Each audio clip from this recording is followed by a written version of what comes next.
Yes, I'm ready to go live. Hello, ladies and gentlemen. We are back for another NWFL Roundtables, and obviously it's not just me, because why would it just be me? So we're going to be looking at the season that has just been, and obviously the playoffs happening on the 10th and the 17th. Div 1 on the 10th, Premiership on the 17th. But we're going to just go through with it, have a nice talk, and if people talk rubbish to their playoff opponent, and then who am I? Who am I to say no? So we have Steph. We have Molly. Oh God, choke. We have Meg. We have the notorious Lindsay from the Edges. Tony, and Louis. And if we get more people coming in and out, then that's just how it works. So, first of all, how is everyone? How is everyone? Say how you are at exactly the same time. All good. All good, thank you. Great. Very good. Perfect. Exactly what I want. Exactly what I want. So I'd say let's go round. Tell the people what team you're from. I think that's what's important first of all. Someone go first. You're gonna have to pick someone, I think. Steph, because she's next to me on the thing. Yeah, hi, I'm Steph. I'm from Portsmouth Dreadnoughts Women's. I also play for Bournemouth Bobcats senior team. That way. Molly? This way. Hi, I'm Molly. I play for Holton Spartans and planning on joining Leeds next year. Speaking of Leeds, and I play for Leeds.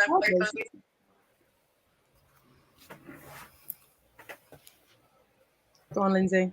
Oh, Lindsay, sorry. you, mate. Me, I've drunk already.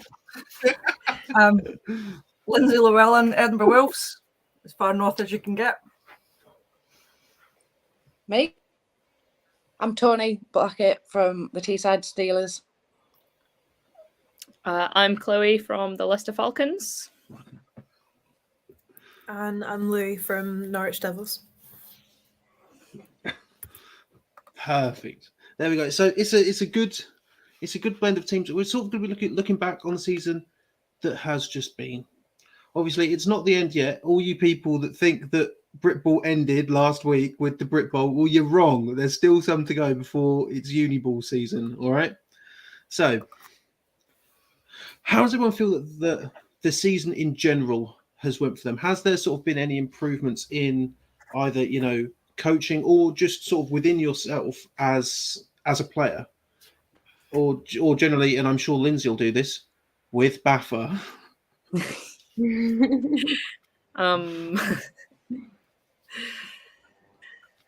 I'm not answering first. Somebody else will. I will end up being a teacher, and I will just go, okay, Meg first. I feel like it's quite savage if I go first because we are currently undefeated. So I'm going to go first. Yeah, I think for us at Leeds, like we had a very weird start to the season in that we didn't really have a lot of coaches and we weren't really sure where we were going to be recruitment wise and stuff like that. So to actually end the season undefeated is really good. In terms of coaching, we've had a lot of player coaches step up. So you guys will probably already know this. We've got Beth, who is our DC and captain. So she's had to wear many, many hats this season, and she's done a fantastic job. And yeah, I think for us, we've had probably the least amount of resources that we've ever had, but yet been the most successful. So yeah, good vibes over in Leeds. Looking forward to the final. Anyone want to call that? I was going to say I'll jump in because I played one game, obviously, with the Bears, so I got to play Leeds. But I think the biggest thing this year is just the quality of the game has gone up, I think, because obviously last year, everyone, coming off the back of COVID, I think people were still expecting to play this contact sport and not get injured after having 2 years off. So I've definitely seen a difference in the game this year, and especially in coaching. And obviously with me kind of taking the season out, I only had one game in the women's league and I moved over to the men's. But from the girls of Gridiron, running that, it's amazing to see how many people have been interested in the sport and how widespread getting out there, because like when I first joined, it wasn't well known. Like I didn't even know there was a women's league. But I think like this year, there's just been such a huge growth in it. And it's great to see teams like Leeds like doing really well, and the Wolves as well that are undefeated. So yeah, I'm excited for the playoffs. I think the vibe is so much nicer as well. Like in previous seasons I've had, it's been kind of hostile on the field and hostile sort of off the field as well. Whereas I feel like for the Prem North, it's been everyone's been very nice. Like we've all been quite friendly with each other. Like for example, when we played Manchester in our first tournament, like when they scored on us, if that was a couple of years ago, we would have been fuming. Whereas we were actually like clapping for them and stuff. And yeah, it's good vibes this season. It's had the best vibes ever. Like I've been in the sport 6 years, and this has definitely been the best. I don't know whether for me as that helped with GB. With a lot of the girls coming together for the GB camps, that the being a little bit more. No, I was going to say the same thing, Tony. I was like, so now whenever we're going to play against another team, I'm like, oh, well, I already know like a few people there, and it's like a few friendly faces, and then it's more like we're like one big family who's just like happens to come from different places instead of like, oh, just like enemies who hate each other. Yeah. So yeah, it's been really nice, like community, and especially like you say, Molly, with like all stuff you do with Girls of Gridiron. It's just been amazing to see like everyone come together, and I think this year after COVID is a bit what we needed, maybe just a bit of community spirit and like helping each other out. Meg, you've got one last opportunity to say horrible things about Pilks. She did say that I have to say that my favourite NFL team was the same team as her. And she did say that I have to say that she was my favourite defensive player. So I'm going to say neither of them. Okay, well, she's right. Long time no see. I just got back from oh no. Yeah, nice lashes. Girls, thank you. I'm really happy that everyone is talking about. Sorry, my dog's really going on. The culture that kind of come across. Absolutely agree with everything you said. Probably the reasons why it's hot. Great coaches, great leaders, programming on teams where we've had players coming in. A record they've been able to settle with teams are a lot more comfortable with each other. But they agree with what Meg said as well. A couple of years ago we never scored on us, but now I'm like, talent is amazing. The girls really push that culture forward. So in like Kenya, they're really good to try and make it a little bit nice. Not going to say myself. Kind of people. It's really important that the teams are coming together now.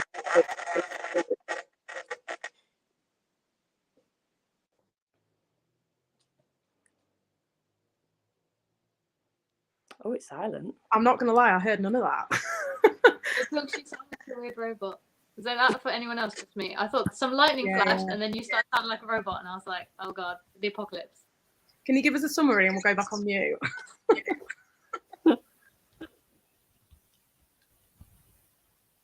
I don't know. Is it someone's Wi-Fi? It's just lagging a little bit. I don't know. Beth's now frozen. I mean, the lashes look great, but oh no, she's back. She's back. Like Meg, I can hear you like clearly and fine. So I don't know. Like, wow. I will blame the weather where I am. Okay. Can we have a summary, Pilks, of what you just said?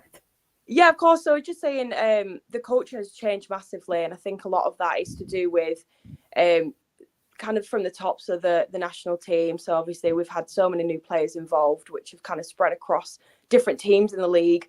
Dare I say, I think every single team has someone at least that's involved with the programme, and it makes it a lot more holistic and a bit more friendlier at competitions now, where you see people, you recognise them, you have the chats that you want to have. And I think there's players that are really working on trying to build a better culture within the sport and within especially the women's league.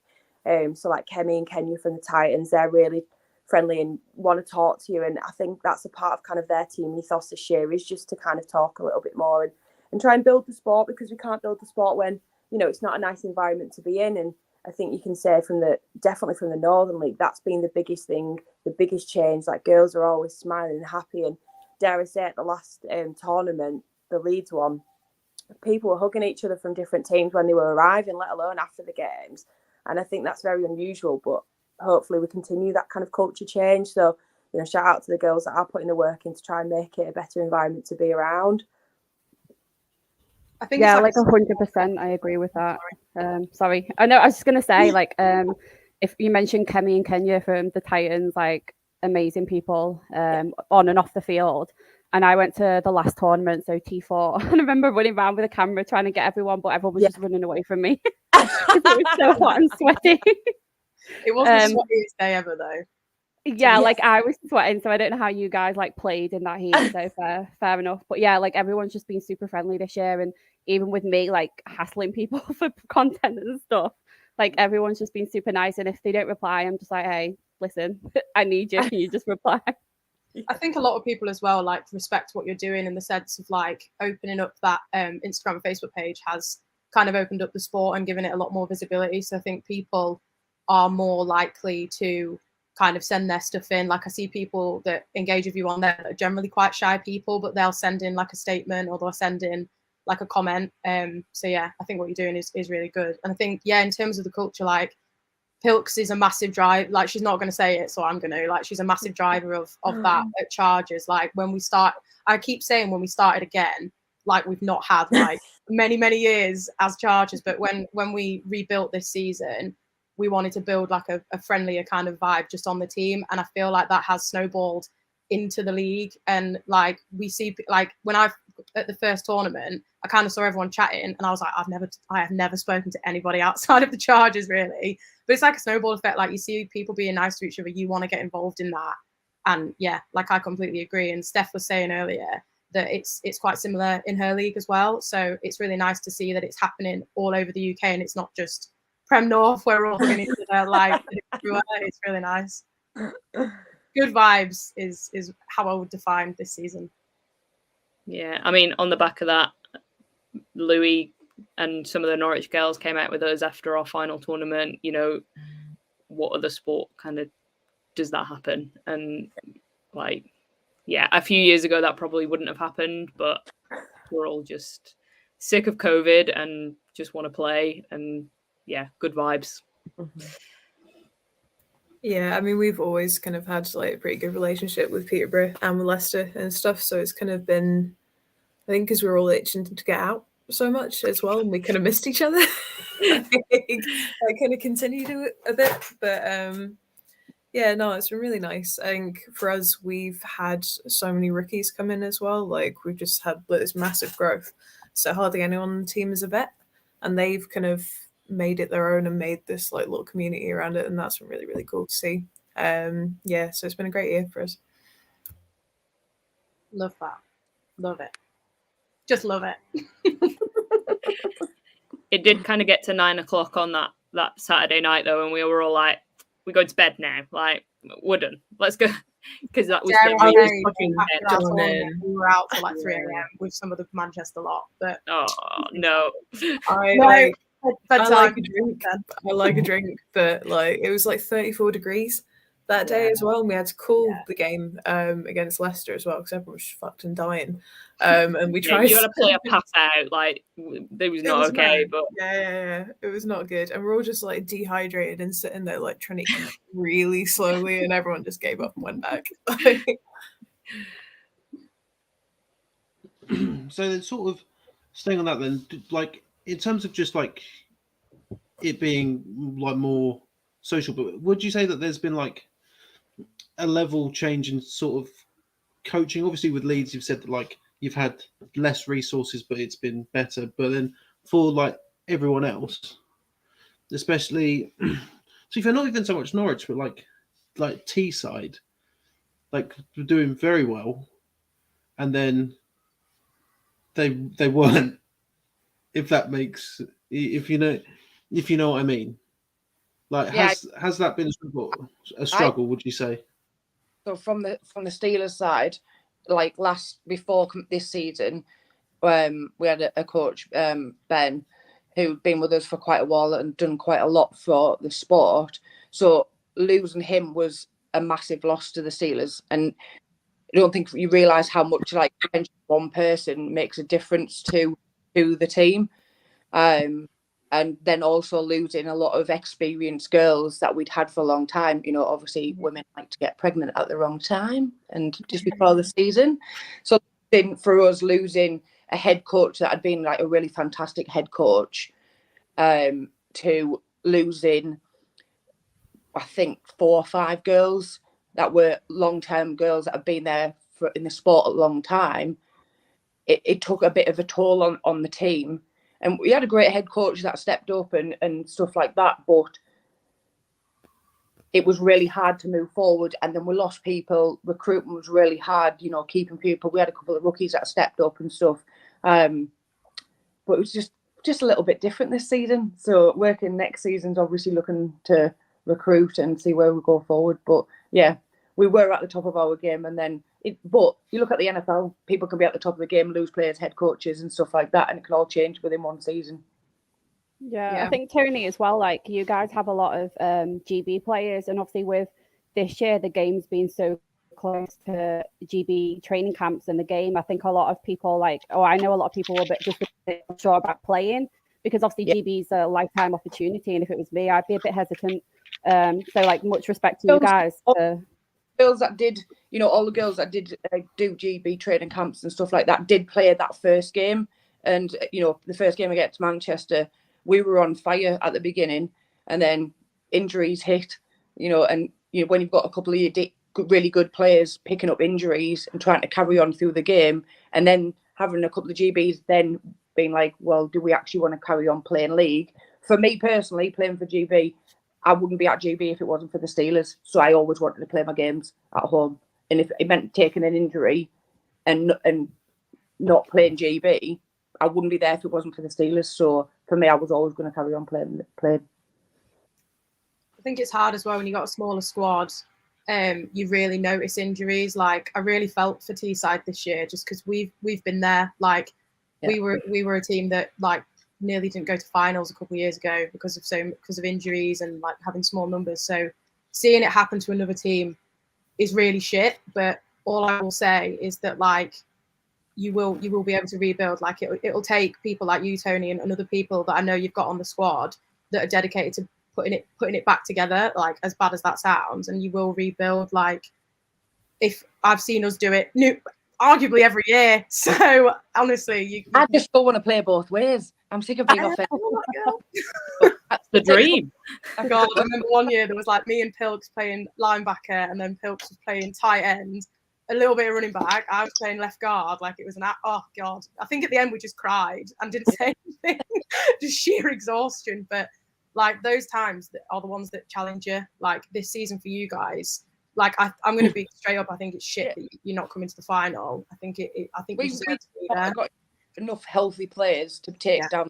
Not fair. Do you know what I mean? We haven't got totally. And the time it wouldn't be fair for us to go there. We'd obviously love to be there, but you know, for us, we just haven't got enough players. And people about that you managed to get to that position anyway. Like, granted, you know, it's not feasible for you guys to actually go, but the fact that you're in that position, the fact that you're in that position and you know you've still managed to get to second in the north is still incredible. And I think you know you should hold that close to you. And you know next year you can only really keep going, can't you? And you retain players well. So everything's good. It's just a bit frustrating in that sense.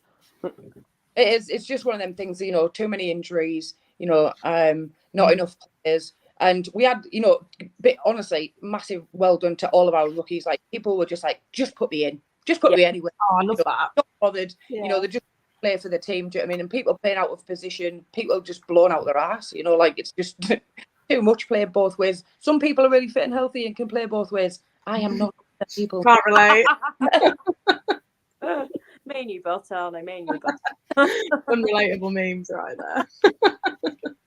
So sort of on the topic of like players, like there's not the sort of people going both ways and it not really panning out.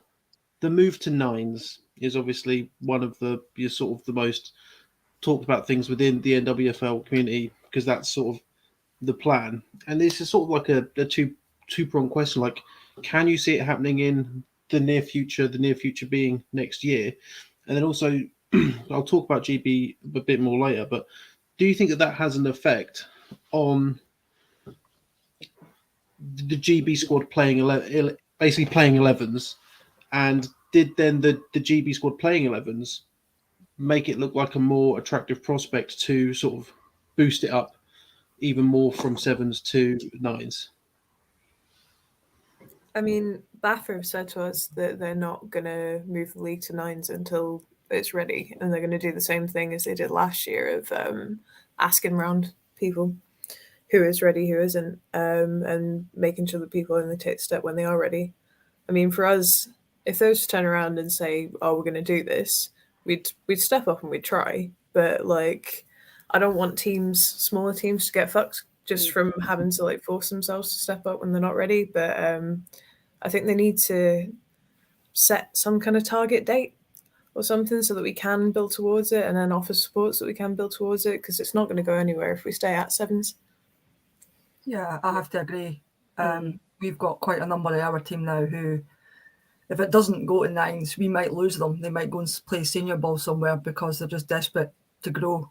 And I don't blame them. You know, we've got players who've been playing 5, 6, 7 years now. They want that next level. Whether it be GB related or not is besides the point. They want that next level of football. There's an element, you're right in what you say. I believe there is. You shouldn't force teams to go to 9s. You still got to have that 7s development. A lot of teams are rebuilding. We were rebuilding as well last year, and this year we're stronger than ever. But it comes down to the thing I've always said. It's got to be clearer the communication with BAFA. Can't it be last minute Larry with the shit show that happened at the beginning of the year? You know, with the lack of communication, it was though. With the lack of the communication and organising and giving teams a proper chance to plan, the prospect of 9s fell flat on its face before they'd even begun. Yeah, this is what worries me now, because we're coming to the end of the season, and unless it's happening like above me, because I'm not on the Chargers committee or anything, but like I've not heard anything again. And I think teams should, if we are going to move to 9s, we should be given a little bit more notice. Would be great. Personally, I think it'd be great if we could offer both. So, like you say, have the 7s there for teams that need it. So we're not forcing teams. Like, imagine if they turn around and said to us a couple of years ago when we had 7 players, "Oh yeah, now we're going to 9s." Like, we wouldn't have been able to do it. Like, we're in a much better position now, but not every team is. So I think having that 7s thing would be a good. Having 7s there is like, if you need it. It's kind of like when we went from 5s to 7s. I wasn't in the sport then, but I believe 5s hung around for a little bit, and then people went to 7s, and then they eventually got rid of 5s. So I wonder if they could do something like that. Yeah, I mean, even if they brought back like a, well, they were talking about bringing back Diamond, calling it the Super League or something. Mentioned it last year. Never heard anything about it again. Yeah. And like, I was lucky in my second year, I think, managed to get to go and do that, but it was only once, and it's never happened again. So you've got all these people that, like Lindsay was saying, if they want to play 11s, they have to go do seniors, and there needs to be some kind of provision for it. Like, yeah, well, I am on the committee for the Wolves, and you're right, Meg. I've heard hee-haw about what it's going to look like. Nobody's reached out to me at all. I appreciate we've probably all seen there's a couple of new or familiar faces, however which way you want to see it, are going to be involved with the Women's League from next year. So give them a chance to get finals out the way, and then I would hope they're going to reach out to teams and start having those discussions. But without clearer communication, nothing's ever going to develop. It's just going to be the shambles that it always has been. Yeah, so I'm also the chair of the Teesside Steelers, and I've literally heard no communication at all of what we're doing, moving from 9 to 11s or anything like that. For me, obviously, us being a small team, recruiting, moving to 9s, I'm a little bit stuck with, do we go to 9s or just go straight to 11s? Like, we've got Euros in 2 years. People need to be playing 9s. Need to be playing 11s and not 9s to know the positions better. Like, for the defensive end, and playing 7s and 11s for me was the first time I've ever done that. And it was a complete different set of how I learn what I do with my gaps and stuff like that compared to what I do in 7s. But for me, like, is it like worth going to 9s? I know it's like 2 players on each side and 4 more players for the smaller teams, but is it not just worth going straight to 11s? I don't know what other people's opinions are on that. Do you know what I mean? Has anybody coached 9 before? You know, so I don't know. We've got a 9s team within our umbrella academy, because the under 19s, that's kind of their situation. Right. Yeah. I think the steady. I think if we was to go straight to 11s, I definitely understand what you mean, but I think then essentially we need a minimum of 8 extra people, and I think that's where it starts to get difficult. But with that being said, we do need to do more to kind of push it, and even aspects like special teams, because there's girls on the GB team that played as starters in the World Championships, like Chrissy, for example, from the Warriors, and she's never played a game of 11s competitively before, so she's only done it at training.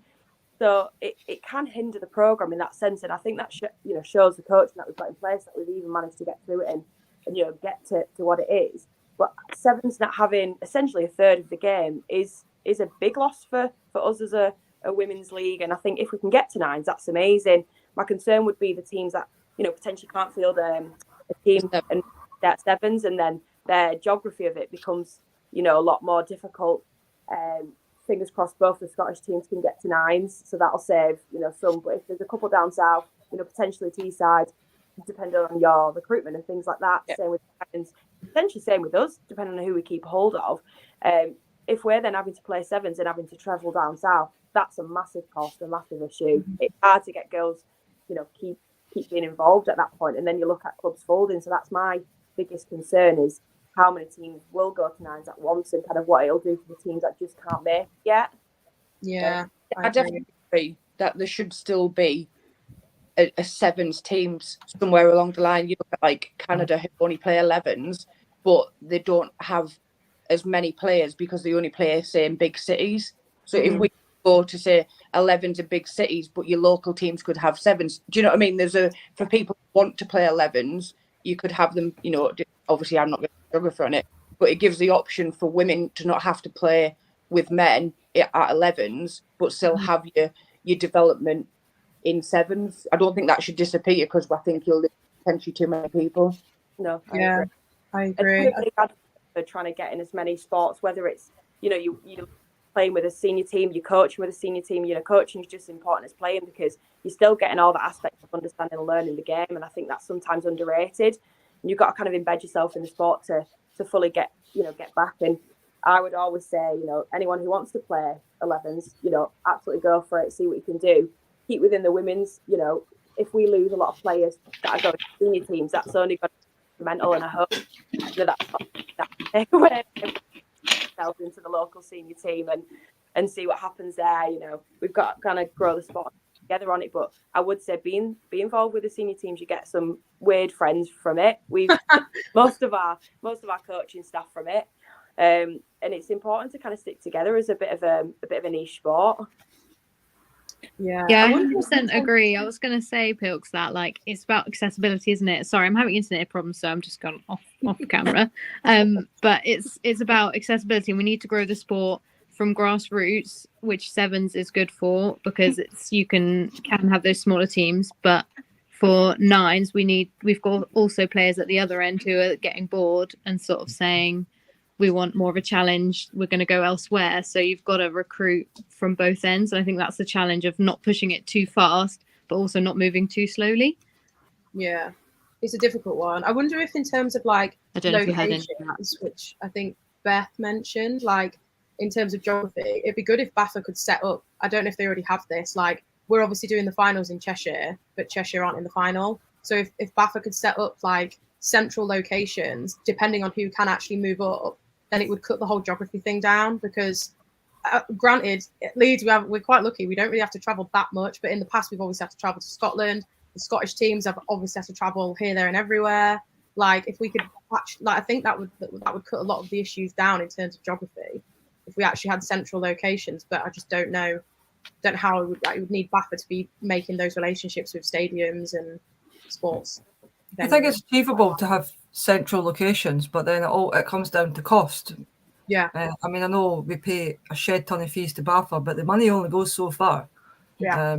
Especially if you want to keep developing and youth, like the under-19s were in Europe this year, the national teams and stuff like that.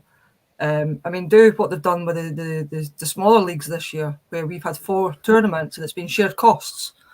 You know, so I know for a fact Edinburgh wouldn't have a problem if we need to pitch up to Leeds to play Portsmouth in a game of 9s. It's halfway. If Leeds could help us out and organise that, and us and Portsmouth split the costs, but you know, it saves one or the other having that mammoth 3-day camel trek to the other side of the world. For the Highland Stags, for example, their 10-hour journey down to finals to London, it was just not fair. You know, I appreciate there's a host of reasons why it happened, but I do think we need to think about it from all perspective, from almost like a player safety perspective, because it can't be good for them to sit on a bus for 10 hours and then come and play a contact sport. So I work together, and speaking on behalf of Leeds, we would be more than we would love to see you here play it. Well, I would personally love to see it North, not just because it cuts down the travel, but I don't know if anybody done the math on the under-19s, Div 1, Div 2 and Prem, and all the stuff that took place at the weekend there. 6 of the teams were for Scotland in the North. Yeah, I agree. Football's not in the South anymore, eh? Get up, North. That's where the real action's happening. That's where the talent is. It's all happening up north at the minute. I can see Lauren. Hi, Lauren. Thank you for tuning in, by the way. So she knocks around our end, which is lovely. I think it's a really good question. What I would say, the kind of difference with 5s versus to 9s, I wouldn't say that anyone should struggle with that jump. Granted, there's a few extra people involved, but it's just the same as when we kind of went from 5s to 7s, or when we're going to go to 7s to 9s, 7s to 11. You'll have coaching and things like that in place, but that kind of loops back round to the whole resources aspect, where we can coach. At the start of the year, it was rough. We've got more people involved now, but it's made it a lot easier.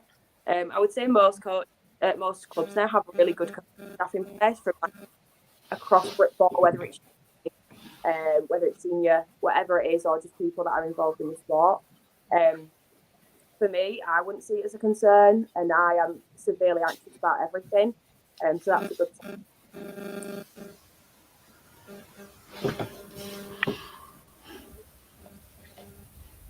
I'm just going to go through like what people have said. Oh, if people are talking, sorry.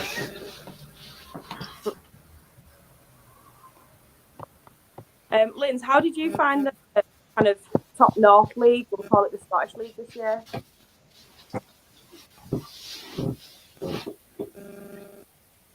Oh, you're muted. Yeah, you're muted, Lindsay. So, North, a.k.a. us in East Kilbride. The Scots. No, I mean, fair play to East Kilbride. I think by the end of the season, they were just a bit like us, with the utmost respect to them, because they came to every game and they gave 100% on the field. We're just sick of seeing each other. We just love to play anybody else. How do you think we feel? We played Manchester like 4 times. At least you've seen another team. You've got. Yeah, I feel like, Lindsay, you're our doppelganger in the north, because we've obviously only played competitive games against Cardiff and you've only played Pirates. So I think also going into finals, it's really difficult for us to like gauge how we're gonna get on, because it's kind of like, well, we know we can play against Cardiff, and like we've schemed for that, and now it's like, oh, well, there's another team with a different defense that we don't know, and it's like, it's very bizarre. So I feel like it kind of puts us a bit of a disadvantage, but at least we're all in the same boat, I guess. Yeah, we've definitely said that at our training sessions, obviously coming in, preparing for finals. Obviously, we said kind of Wolves have only played competitive games against EKP, whereas we've seen 3 different teams over the season. and a game against Shield Maidens, but obviously that was once. So mentally, we're a bit like, we know how to adapt to those 3 different teams and their 3 different defenses and their 3 different offenses. So we've kind of been and like, also playing 2 games in one day, which we haven't done. yeah, and that's massive, especially depending on who wins and who loses. That final game being at 4:00 after the ending at like 1:30, 2. Yeah, because your body, you'll just like, all the adrenaline will go, and it's just like, you then have to put your kit back on and you're sore and you're like, I just want to go home. But obviously it's playing to win, so I'm sure everyone will get through it. But yeah, whereas we've kind of had that and we're kind of used to it. We've done it for like, obviously I've played at the Falcons for like 4 seasons and we've done that every year. So yeah, it's definitely come up at training that you guys have only played one other team. Was it literally just EKP and Wolves in the league? Was that it? There was Northumberland Shield Maidens, but they pulled out, which I don't know, made me wonder all season what happened in the Northeast, because Teesside used to always be a force to be reckoned with, and obviously they've struggled this year. And then Shield Maidens popped up with looking to be great, and then they slid away after 1 round. Did they not even do scrimmages, Lindsay? No, they were offered, but apparently they couldn't make it. Is that obviously? I know it's a scrimmage and it's not competitive, but at least you'd have come up against something different to what EKP do. And not even just for us in East Kilbride, but like them developmental wise. Yeah, exactly. I mean, I would be lying if I said I knew, but I believe Swindon Storm have at least scrimmaged with the few numbers that they have, which is fantastic. You know, they're doing what they can to get some game time, get some experience under their belt, and then they'll have those experienced players on the field with them next year. But no, don't know what happened.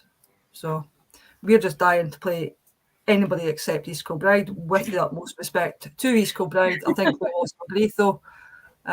So yeah, we're gunning for finals, because our regular we'll see you on Saturday at 12:00. Yeah, your regular season finished back in July, so we are very well rested and hungry to go. What about interconference? That was a thing a couple of years ago, like pre-COVID, where you'd have like a random tournament in the middle of the league where you'd play the other conferences. So like we played Birmingham a couple of times, kind of in the middle, but I don't know what happened with that. Like I feel like it kind of stopped after COVID, when they had that COVID year last year. Maybe they should bring that back. It's like anything else that Buffer does. Oh, look, that was great. It worked. Let's not do it again. Oh, savage. So obviously GB. Let's get on to GB. So GB, they got the silver place. Obviously, Canada game, amazing. I had a great time watching it. US again, another great game. How does everyone feel that them coming silver has affected, or how do you see it affecting the sport going forward? Because it is quite a big deal. And do you think it got the recognition that it rightfully deserved? I mean, for me, it can only be a positive. Like us then being in that gold medal match. I mean, no one from Leicester plays GB. But I know we were all watching and rooting for the girls, no matter what team they played for. And yeah, we have to now start getting recognition from BAFA because of that. And BAFA have to start doing something to grow the game, because we've proved that we can do it. Like, we need to now go and win gold.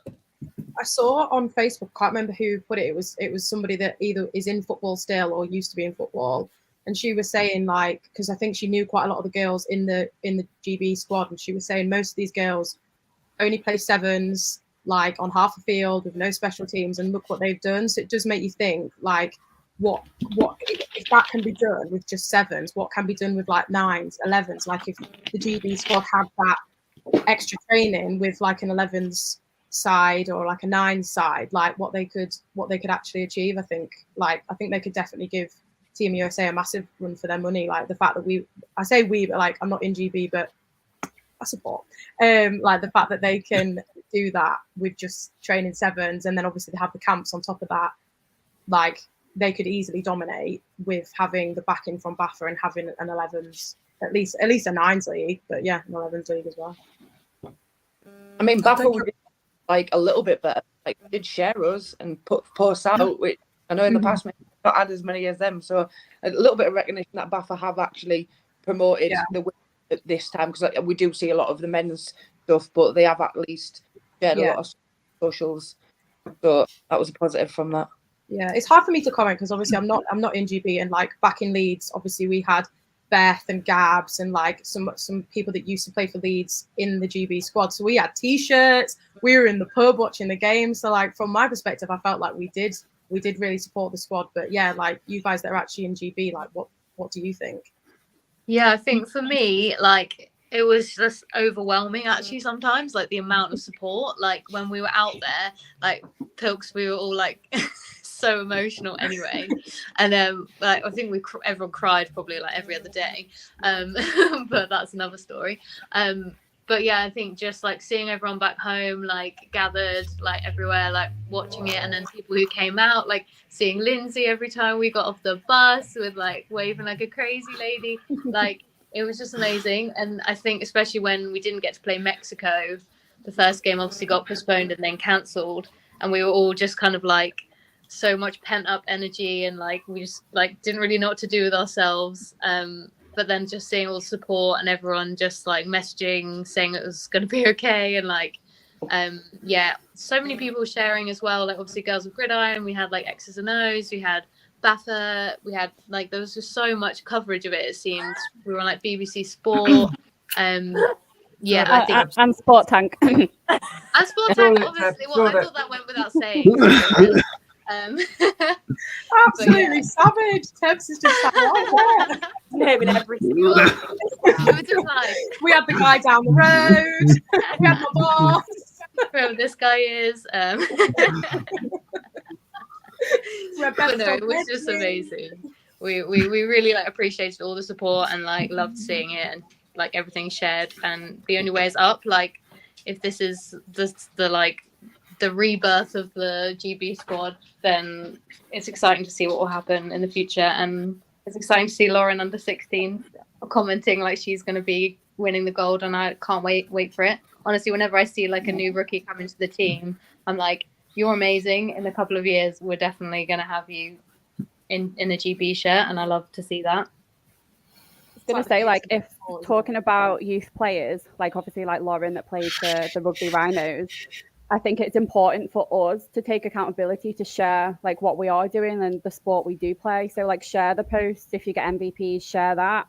And like starting the Girls of Gridiron was one of the main reasons, was for younger players to feel like they can be recognised and they can be on this GB squad and get recognition for it. I think, you know, I only wish I had joined the sport when I was younger and, you know, had something like this to focus on. But I think it's just something like teams need to take accountability, and you know, those that don't have social media, I'm not saying it's something you have to do, but, you know, take accountability for your team and promote the sport, and that will help majorly with recruitment and getting that aspect up to 9s. And I'm not saying it's all down to BAFA, because obviously they play a big part in it as well, but I think everyone needs to really step up. And I think this year we have all stepped up and like starting the page, and like Sportank have picked it up, X's and O's, and BAFA have been promoting it. So it's great to see people like Lauren following the pages and following GB. But yeah, Lauren is an amazing player, so shout out to Lauren. It's like girls can't be what they can't see. So if we're not out there kind of promoting the sport and doing everything we can, then we can't expect like younger players to kind of climb up and come up the ranks. So yeah, I think what every outlet is doing, Sportank included, don't worry, Tabs, I think is amazing for the sport. And yeah, just from like just a regular player perspective, like it is massively appreciated what you guys do.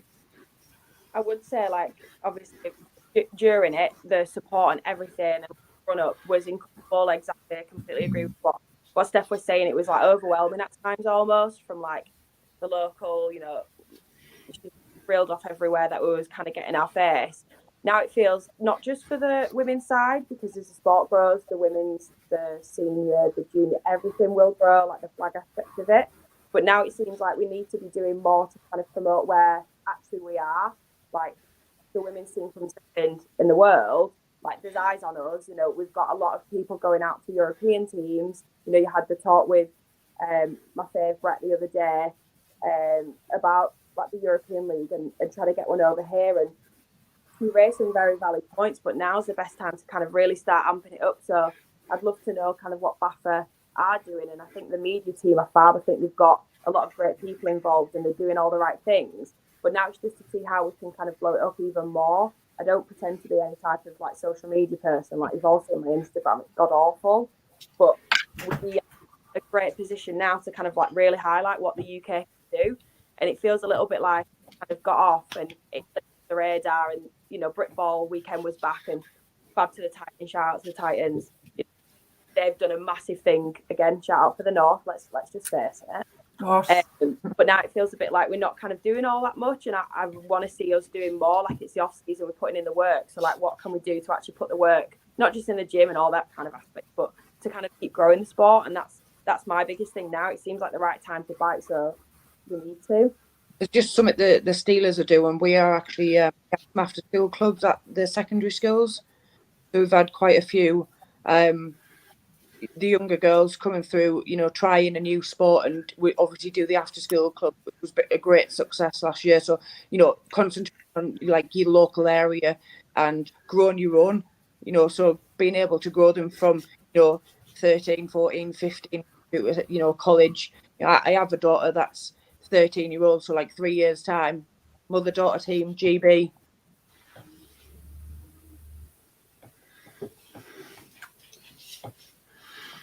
So then sort of to go back to sort of more questions, we've got one which is more so directed at Lindsay more than anyone else. So it's Coach Rains of Bournemouth Uni Bobcats. Yay, Coach Rains. So obviously within the EGM, I know it was obviously Edinburgh Wolves women's side. I forget who else from the NWFL went. I forgot. I'm sure Steve will pop up and tell me. But do you feel as though anything from that has got like a clear resolution? Like, do you feel like sort of satisfied that things are going to improve from like a bureaucratic standpoint? Peterborough, thank you, Coach Rains. I mean, I've not really hidden how frustrated I've been this year with BAFA. I've been involved with football for a long, long time, and I felt that this was one of the worst years in terms of organisation and communication. And we've already commented on what we feel is the lack of development opportunity, because there's no word of Diamond Series or an equivalent type thing. And I've reached out to Coach Rains, and although some of the specific points getting made in that AGM didn't affect us as a whole senior or women's team directly, there was a few things which did, which Coach Rains thankfully constructed some of my ramblings into more constructive feedback. And as you commented there, we've managed to get some positive resolution. So I hope to see that remove some of the challenges that we felt we've had in the recent years, whether it be rebuilding and retaining players as well. It can be really difficult. You can have a really solid recruitment period, but fuck me, sorry. The cat. Sorry. Yeah, a cat just jumped on my back. It scared me. Sorry. So yeah, we had a really solid recruitment period, and then we lost a few players quite simply because they were like, what am I getting involved in? This is a shambles. Because the national governing body kept changing the schedule. They didn't know when we were playing, who we were playing, when we were, or where.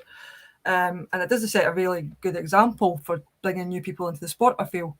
And then one of the biggest things as well is, I felt anyway, was, you know, when you start back next season as a returning player, you need to be registered off the bat. You're coming back off of 6 months and you're at that questionable age of do I or do I not hang up my boots? Are you really going to pay 50 quid registration to maybe decide it's not for you? The feedback that came from that meeting, which I didn't make because I was in Finland with my flag, as Pilks attested to, and Steph, so it was really positive. As you know, I'm very sceptical, but it was really positive feedback that we got. Obviously, there's still a lot of discussions to be had and things to be put into place, but yeah, I'll give them a chance that they maybe might just follow through on everything they said that they were going to do. And we'll see all that happen in the next few months. And if not, I'll be back here with my pot and pan.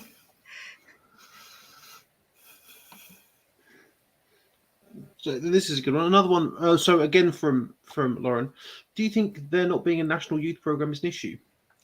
We have 3 girls and want more. I could certainly understand why it would be an issue, and I would take this quick second to highlight the work that Phoebes is doing. She's got, I'm saying it's Phoebes brand. So she's running it alongside, and they're doing a lot for the youth program. From that youth program, we had a few players that were invited to trial. So Chloe, for example, from the Bears. I can understand why it's maybe not feasible at the moment with the amount of under 19 youth females that we've got. But I would say that there are avenues that are starting to be opened up and to kind of keep as engaged as possible. And you know, age isn't really in the women's like within GB. It is more like your playing level. So I can understand, and I would love to see Phoebes and hopefully Baffa do more for the kind of like staff sport. So like massive shout out to the kind of work that's been done. You've got a lot of like really good coaching that's going into that program, like girls from the boys as well now. So it is definitely growing, and it's a really exciting time to kind of be a youth in the sport. So I can see why, yeah, not necessarily feasible at the moment, but it's, you know, the tracks are there and the train's going to get ready for you.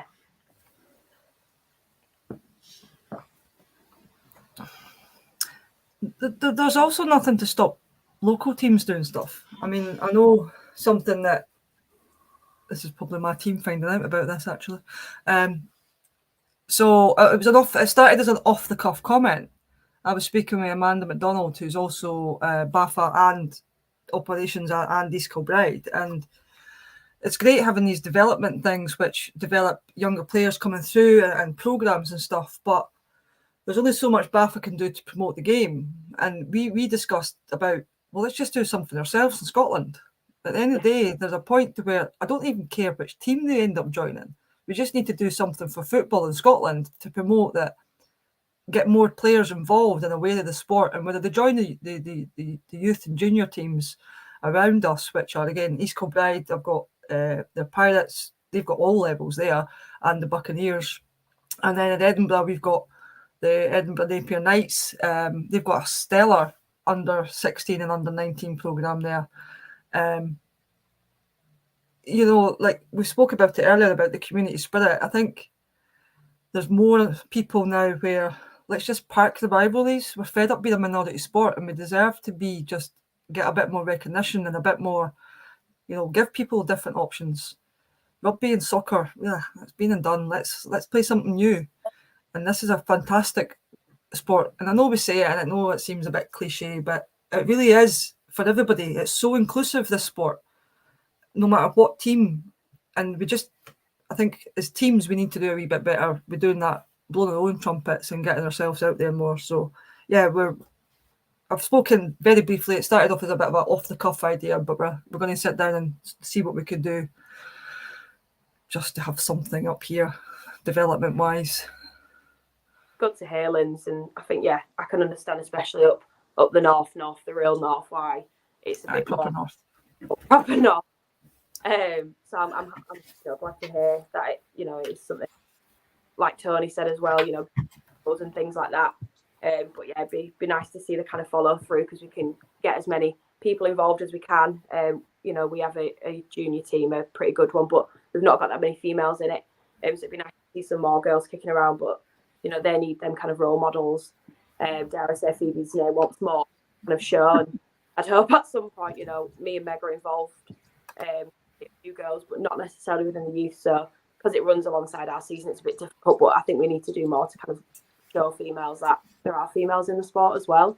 So yeah, accountable, so I will do that.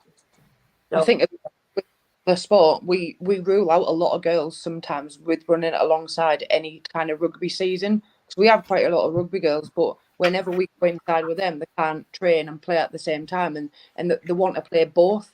But sometimes, depending on the schedule, if something baff a look at when they've finished, it just means we have so many more girls that can play if they don't run it along any rugby season. Yeah, it's rough though, because obviously rugby league and rugby union run kind of opposite. So in the north, in particular, we're kind of stuck with the whole rugby thing. But I think that was why they moved football to the summer, because they wanted to avoid clashes. But I think there was still rugby clashes. Yeah, a few clashes. Well, for our team, it was. Yeah, and it'll be the same. Yeah, there was for us as well, because I was playing rugby league for a bit, and it was just too much for me. The rugby league. These old bones, it was too much. See, it's opposite for us. It's actually helped us now, because we don't run alongside the rugby league up in Scotland. So, it helps us. Yeah. Steve makes a great point there. University football. So I think we're all close to a university. So I don't know if anybody pays attention to anything in the world, but I'm coaching Heriot Watt Uni this year. So helping with recruitment there. And yeah, not going to lie, there's an element, I'm doing it from a personal point of view, for my development, to learn, be a better coach and learn livings. But if it's an added bonus that it gets women into the sport with a uni team, I think we could all say that sometimes it could be a bit intimidating joining a new team, being the only woman, until you realise actually it's okay, but just that first step. So I think having female coaches at Heriot will open up the doors, and they'll get more female players, which in turn just helps female footballers. Yeah. I mean, I was a uni ball player. I started playing uni ball and then got recruited to the Falcons. I didn't even know there was a women's league before our GM kind of came to a session and was like, "Why are you not playing on my women's team?" To me and one of our other players. So yeah, I mean, who'd you play for? I did play for DMU, but I've graduated. Oh, okay. Just got no longer there. I already know. Just got to get that in.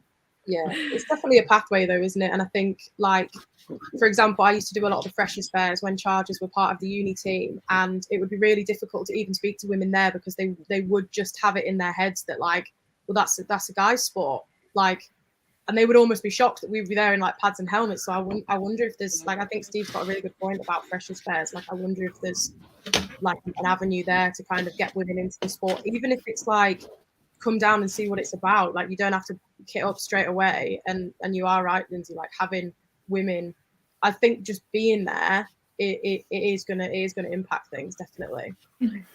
Yeah, we had a really good session with Portsmouth Destroyers put on a This Girl Can event. And yeah, they had about 20 girls turn up, and it was awesome. And I think it sort of taps into a whole nother like section of society that, like, I don't know if you guys find this, but a lot of our recruitment comes from like players, friends, sisters, mums, aunts, colleagues, like, and then just to like break into a whole new section, we've got like a new rookie who's joining us on the weekend, who we picked up at that session, and like she's amazing and she's great, and it's like, oh wow, like there's a whole nother element in there. And I just saw Steve said, anyone near Bournemouth, I'll probably message you later because I'll pop down the Freshers Fair. I'm always up for recruitment, so we'll get some people down. Yeah. And there are female players on the Gloucestershire Gladiators. If anyone wants to join, got to get the quick plug in there for the new squad.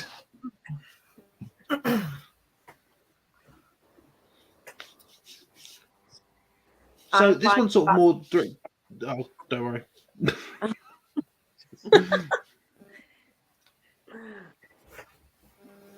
No, go on. No, I think it's really nice that just that comment. I think probably all of us can hold our hands up and say we will talk to as many people as we can, and not just to kind of like bang the boat about our teams, but to bang the boat like our sports. And it's nice to see that the effort that people put in, like, it actually does pay off. And I agree, seeing some of the really young girls that do play within our like umbrella kind of academy, it's lovely because they do that, you know, little stars in their eyes. Lord only knows if they met someone a bit more higher up than like, oh, hey, like this event. So no, it's a lovely comment.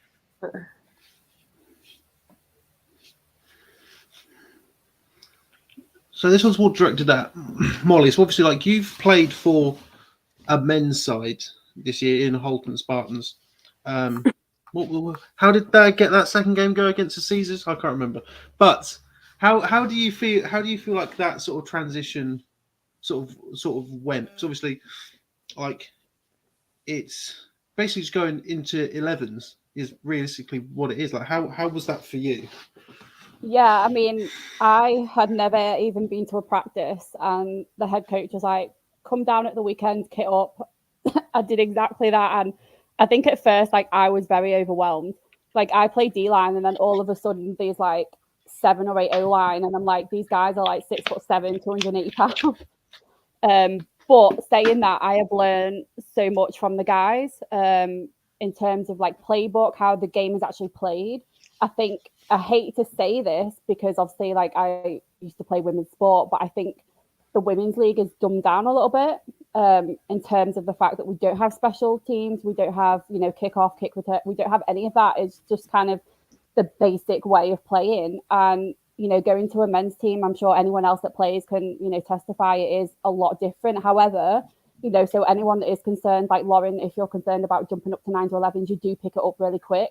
And by doing that, you'll then hopefully improve like your women's game. But it was a big adjustment at first, and obviously, like, I was kind of just thrown around like a ragdoll.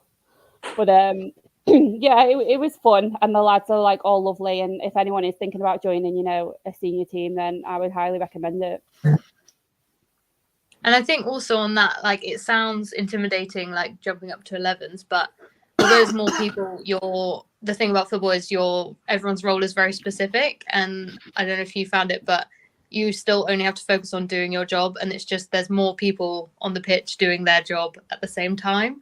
So although it is it seems a lot more intimidating, it's you're still doing the same thing. There's just more people and they might be a bit bigger, but you'll be fine. Yeah, like 100%, like playing D-line at the women's league. Like, I think we played a 2 or 3 man line, and, you know, you kind of feel like everything is on you. Like, I'm sure everyone feels that, but going to 11s, some of the pressure was taken off, and I was kind of like, oh, like, everyone kind of does their own job and it all comes together and works. Whereas 7s, it's a bit scattered. So I feel like there's a lot of pressure on individual players to step up, and yeah, wherever I was going with that comment, but.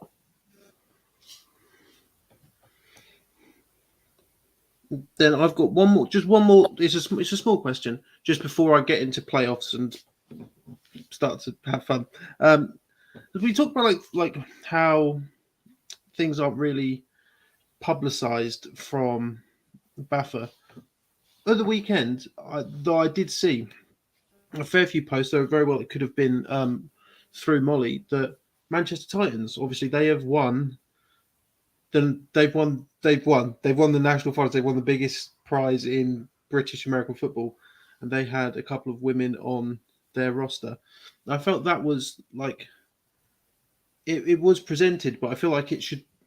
I don't know if it's just me, but like I felt like it should be like a massive thing. Like, look, look at this. It's just like what are your opinions on it?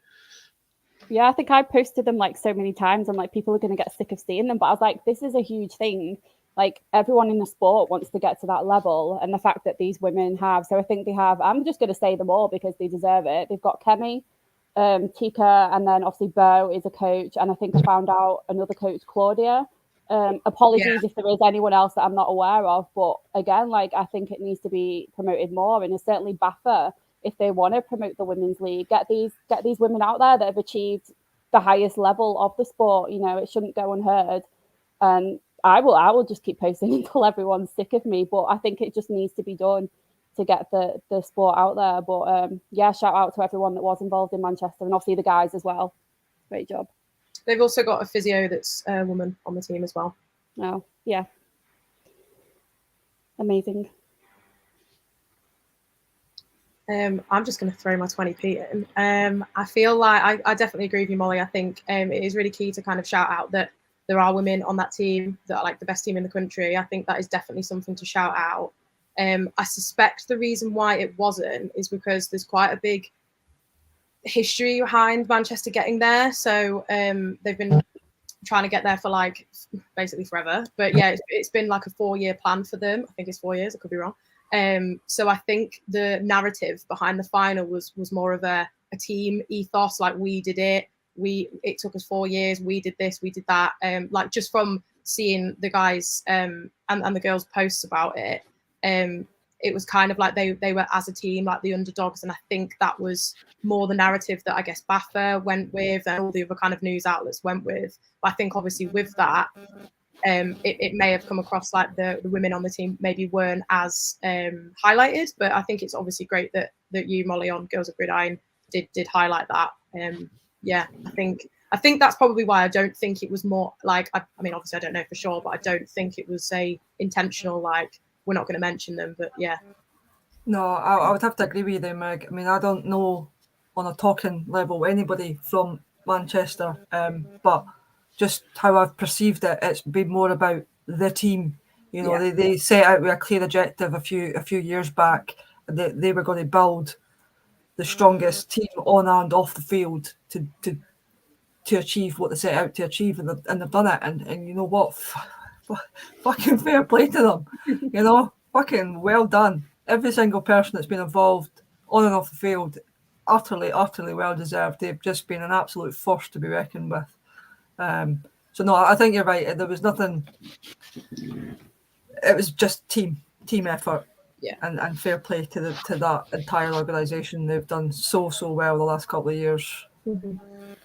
Yeah. Well, it's interesting because it's a double-edged sword in that regard. Just because like obviously the team treats their female players as normal, which you know is exactly what every team should be doing. But it's on the other side of the coin that you've got to highlight that to get females to join, so it becomes the standard for everyone and not just the Manchester Titans.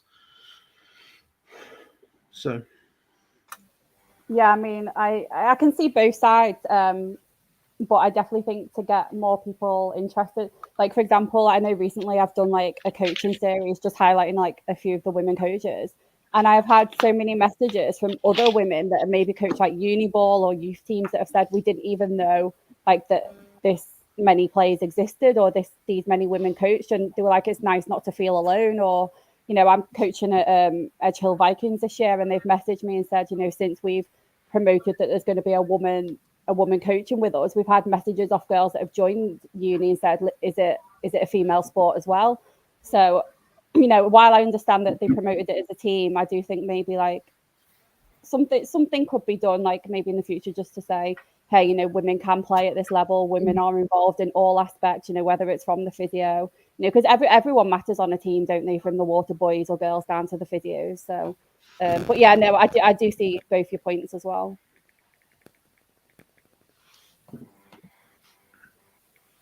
Let's see what this big old comment says. I have all my respect for any woman that is willing to step up into a men's league, especially Molly and Meg, who've played with us on the lines. You guys were up some of the massive men and didn't back down But in my opinion, once you join, you're no longer a woman, you become a teammate. Sort of what Manchester's doing, but there's no but, there's no buts. It's just good. Keep doing that. Yeah. I think that we run a risk of selling it to women that the highest level they can compete at is with men, because not every woman is going to want to. We have lots of players on our team who are excellent players, and it's not a goal of theirs to want to play with men. You know, I think we need to stick to the narrative that the highest level that they can play at is with these GB women who did so well this year. And I think if you make that kind of too much of an othering point of like, oh, women can do it too, it's a bit like, yeah, we already are, you know, and we're doing it on female teams. We're doing it up and down the country, all over the place, you know. And I like that when we do go play seniors, we are just one of the team. And I think that's the key thing. We always need to remember it's not a men's league, it's a senior league. It is open.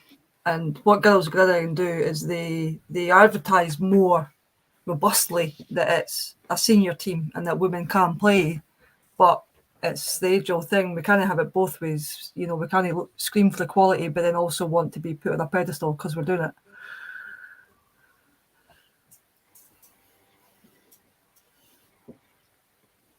Getting deep with it here on the stream. Well, so as it's you know, as we've we have passed an hour.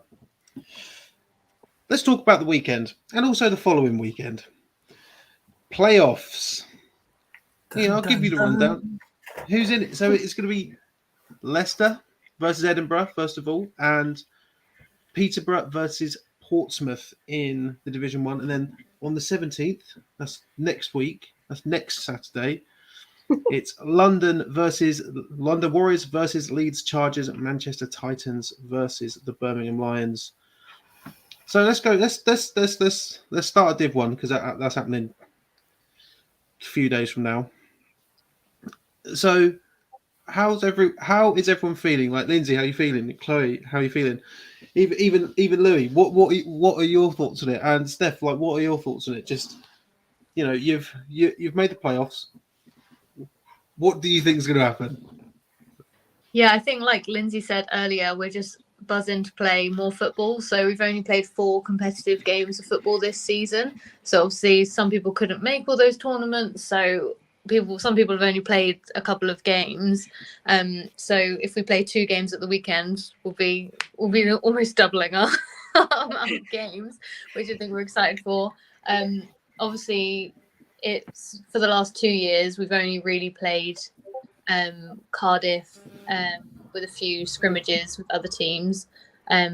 So yeah, we're just excited to get up against some other people, like stretch our legs, see what we can do. We've got lots of rookies, excited to see what they can do, because obviously we love training, but we're really all here to hit some people and play some competitive football. So yeah, we're really excited.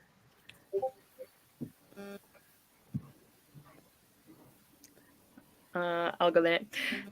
Yeah, again, we're also really excited. It's the first time we've got to finals. Well, I say it's the first time. We'd have got to finals pre-COVID and then they got cancelled. So it's actually our first kind of opportunity to go and play.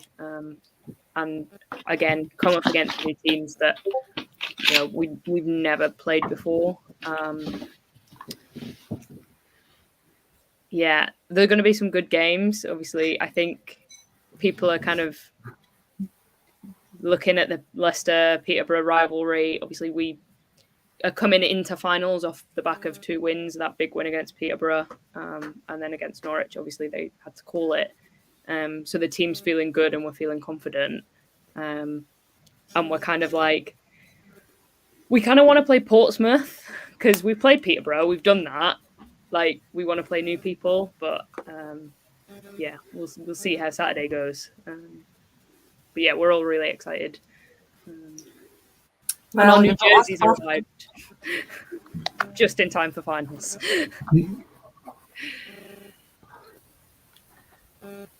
So yeah, we're just, as I said, we're really looking forward to it. We are very well rested, wound up and ready to go. Obviously, we're coming in as first seed, humble brag. You've only played one team. But no, we're ready to go. The girls are focused, they're prepared, they're letting loose. We will not be phased by the early start coming down. And hopefully it's just a good day of competitive football all round.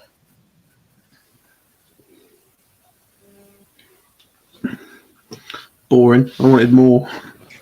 Well, you have to give us I need more. All right, okay. Well, I'll give you my predictions then. I was going to say that until the end. Go on then. Div 1, Portsmouth, Peterborough, and then the Prem's boring because I'm just going to go with Birmingham Lions. I'd like to see Leeds do it, but truthfully, I think Leeds is at a massive disadvantage given the fact that they have to play the Warriors first and then play Birmingham, and all the Leeds charges there. I don't think that's a hill you're going to be able to climb, beating Warriors and Lions in one day. If you do, scrap the league. I mean, you never know. Like Manchester beat the Warriors in the senior level, so there might be some upset next week. Oh yeah, Something in the water. Yeah, oh yeah, I've been asked questions. What my predictions? I held it close. That's what it is. I said this. I think the worst thing that could have happened for Division 1 was for Leicester to beat Peterborough. I think that was the worst thing that could have happened because Peterborough are a good side, and all that Leicester have done is made them annoyed. We just poked the hornet's nest a little bit in that last tournament. I don't think you poked it. I think you punted the hornet's nest. Is what you've done there. Completely knocked it off its perch. Like absolutely. But I mean, no disrespect to Norwich. We went into that tournament being like one win and we're in the finals. We knew that.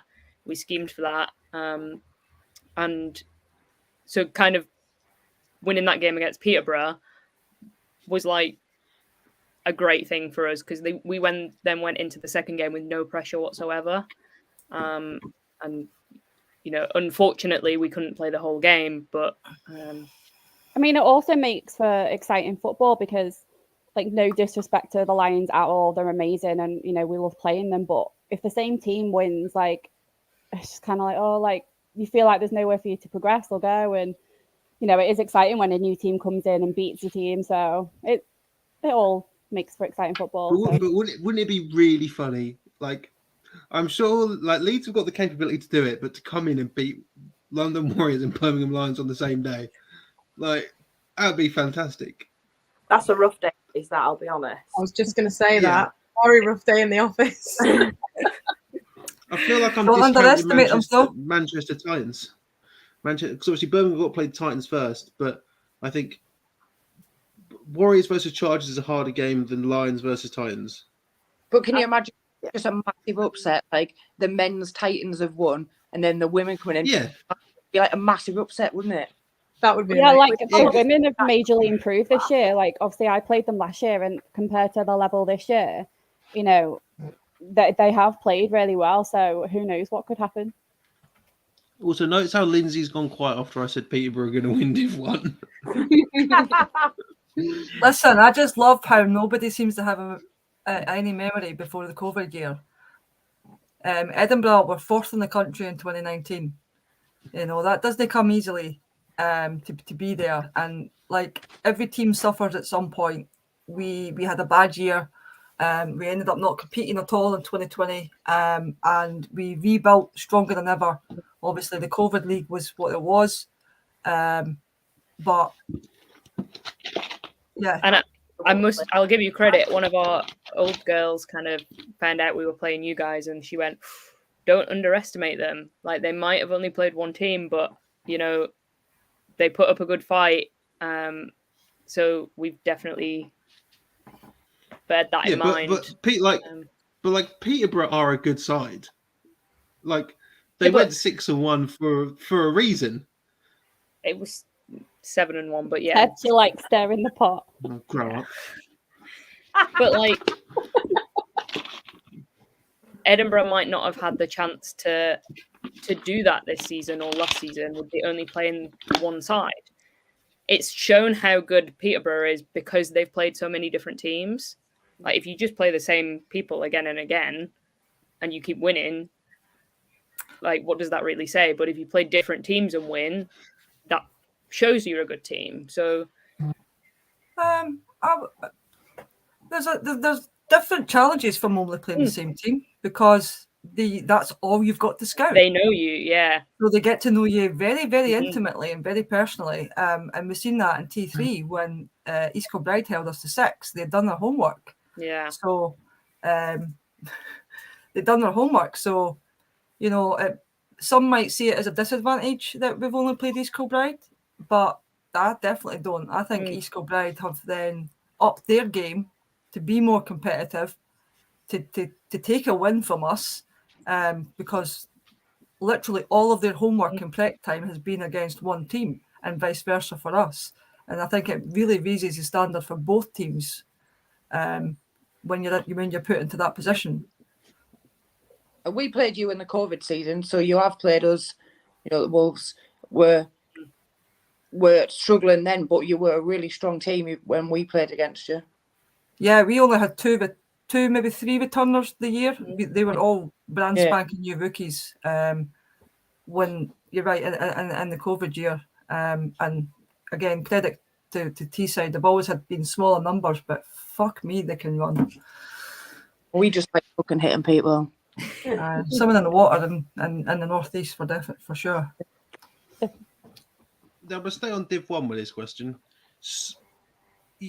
Also, Edinburgh haven't played since July. That's again. We haven't played that you know of. There you go. Oh, good point. Good point. Well made. Good point. Well made. Try finding film to scout that. Well. All right. What? I don't play for Peterborough Royals. I'm not on the coaching staff. I'm just saying. I know Peterborough aren't here tonight because they're training. That's why there's no Peterborough representative.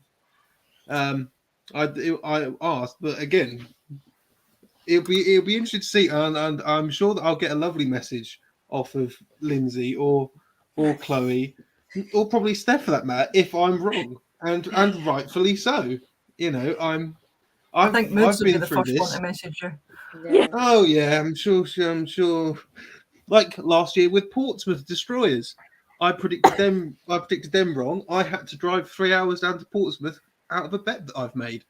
So I'm all fine being wrong. I just think that the Div 1 is anyone's game. I think, with us not having played so many teams, Portsmouth and Edinburgh maybe are a bit unknown entities. So, I think don't underestimate, watch this space, see what happens. Louis, what's your picks? Who's winning? Louis. You're gonna call me. To be honest, like I haven't been able to follow many of the other teams, so I can't really I've not got enough perspective on it. But I would say not to underestimate Leicester, purely from stamina, because they will rock up with a relatively small squad, but Jesus Christ, every single one of them is an athlete. And it was, I don't know if it was you, Louis, in the last tournament when it was like after your player kind of went down and we were all a bit like, they must call it now, surely. And you kind of went, can we take it a bit easy now? And we all just went, no. that wouldn't be me, love. Sorry. Nah. Tell me which of us said that, and I'll have a word. I think it was either a D line or a linebacker, because I was definitely playing QB. All right. And it was on that drive that we scored, and then it got called anyway. So yeah. No, that was because that was the only game this year where I've gone both ways as well, and it would be on that. It's tiring, isn't it? Yeah, absolutely. And then, so like I came away and like I had a lot of the team being like, Jesus fuck, like you did really well, like, and a few of us did too, and they were like, I can't believe you did that. And back in my mind, I'm like, every single one of them does that like, all day, every single tournament. So yeah, I got faith in your guys' stamina. 36-degree weather that day. Horrid day. You had sun cream in your eye, Tabs. And there was Oh a yeah, wasp. don't. And if anyone watched the stream, I had sun cream in my eyes for the first game, and it really hurt. And then there was a wasp. There you go. That's the thing. So, Prem, Leeds, London Warriors. That's all I've got. I don't think I could really say. Which, obviously, London Warriors they're sort of second in their div because they're with Birmingham. They lost all their games. Birmingham are undefeated again. What a surprise! Birmingham also do media blackouts, and London do as well before this, so that's why they're not here. And they didn't talk to me anyway. Lovely teams. I'm just trying to help London and Birmingham. What? I'm just trying to help. I'm just going to manifest that Leeds are going to win because, let's be honest, they're undefeated. If you look at the scores that they've put up, I'm not being funny, that running back that they've got is just bloody unreal. I'm like, why are you running so quick right now? She's amazing. She is amazing. Yeah. So yeah, I'm just putting it out there that Leeds are going to win. I would absolutely, obviously, be overjoyed, and that is, that's what we're aiming for. And anyone who says different is basically a liar. But I think we can never underestimate the teams in the south. So, and specifically the Lions and the Warriors. So, the Lions, they are undefeated. That doesn't mean that the Warriors haven't been absolutely trying to pip them. The last game, that is true. Yeah. Last couple seconds, I think it was Ollie scored literally in the last second to take the Lions over the edge, and the Warriors girls are fierce, like in every single way. Like they are going to come and they are going to tap us in a mouth. Playing with them and training with them at GB has, I'm taking this back up to the north. Honestly, I'm like a carrier pigeon. It's going to be a bloodbath. Trying to explain the level of aggression that the teams have, where I think in the north we play quite smart, calculated football. Playing the Warriors previous seasons, training with them, they play aggression. They will keep punishing us until we cannot physically move. So we are trying to adjust to that. We are ramping up and doing everything we can do. And I would absolutely love to see any of the North in the 1v2 match to try and get there. I think a lot of people are hyping it as if it's kind of a walkover, and I think that would be silly for us to think that. I think it's going to be, like you said, a really difficult game. And dare I say, I would say probably Chargers versus Warriors might be the best game, because it's when both teams are probably more even matched and we're coming in fresh out the bat, where whoever goes through out of either of us are going to be tired, are going to be hurting, are going to probably take a couple of losses. Sounds like we're at war. We are. It's going to be rough, and that might help, dare I say, the Lions clinch it, because we will be trying to run each other to the ground just to try and get to that position. It's going to be a really fun day, and I think it's we don't know what's going to happen, because like we said, we've not played the South this year. We played London. No, we played Lions last year during COVID year. It didn't go too well for us. Let's not talk about it. So it's going to be interesting. But Meg, I'd love to know your thoughts on it, because I've got a different insight, I would say.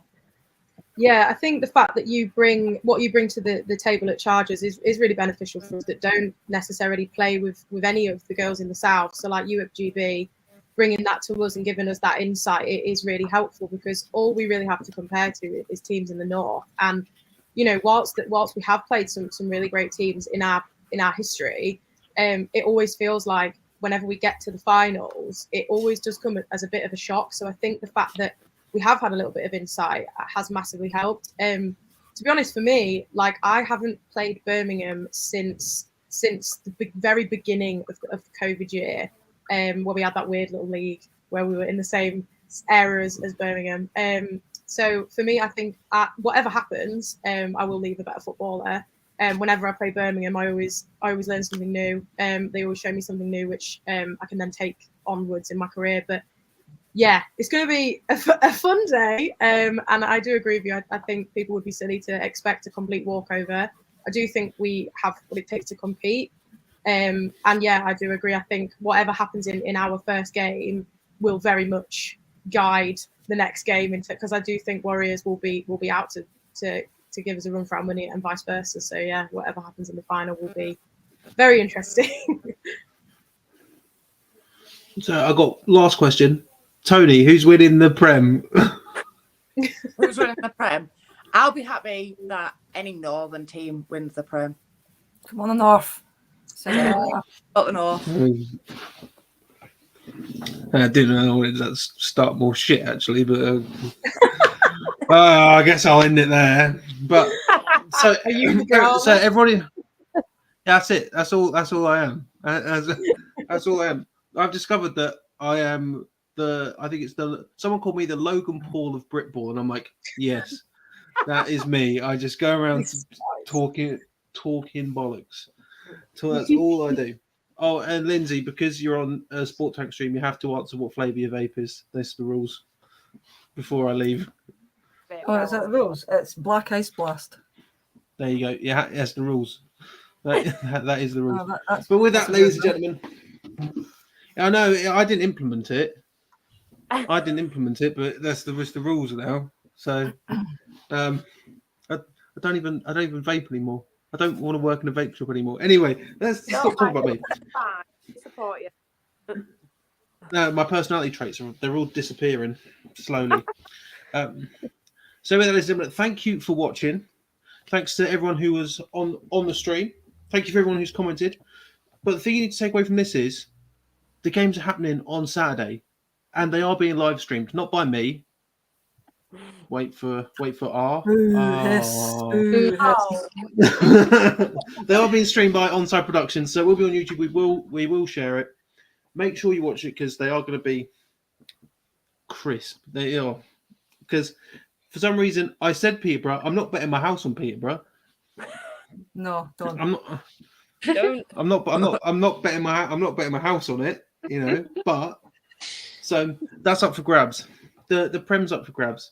Our lead's gonna just run the table, and be amazed if you did.